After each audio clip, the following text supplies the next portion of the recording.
All right, I'm here with Lex Fajardo at Ape, and Lex is a friend of mine. Lex is the creator of Kid Beowulf.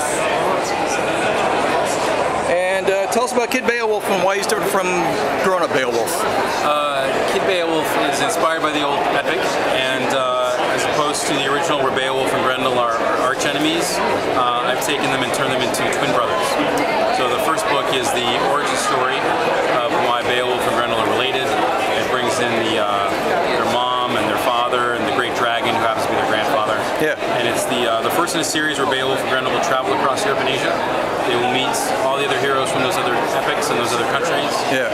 And along the way discover that one day they have to fight each other. So it's essentially a prologue to the events of Beowulf.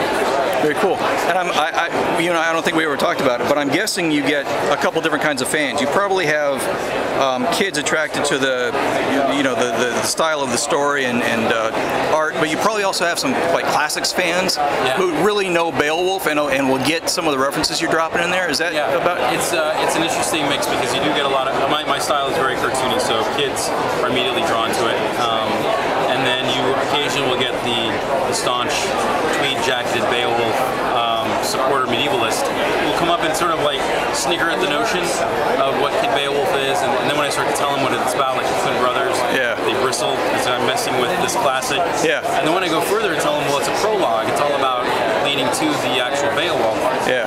Then they start to get into it and they're like, oh, there's something here. And the fact that I'm introducing other epics like the Song of Roland or Gilgamesh or the Odyssey, they kind of see the merit behind it, the intended merit. Very cool, very cool.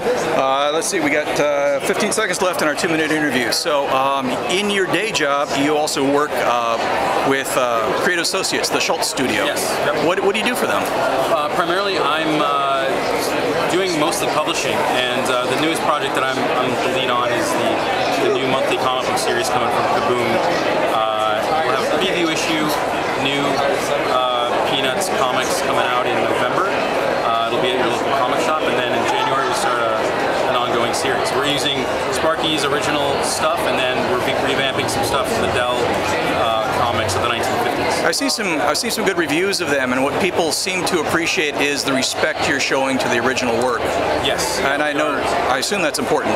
It is paramount, and that is our main intent, is to stay true to Sparky's voice and the wonderful characters it created. We really just want to introduce kids to Peanuts, get them invested in the characters and point them in the direction of all the 17,000 strips that he did. All right, Lex, thanks. That's my first 3-minute, 2-minute interview. Wow, thanks. Thanks for your time.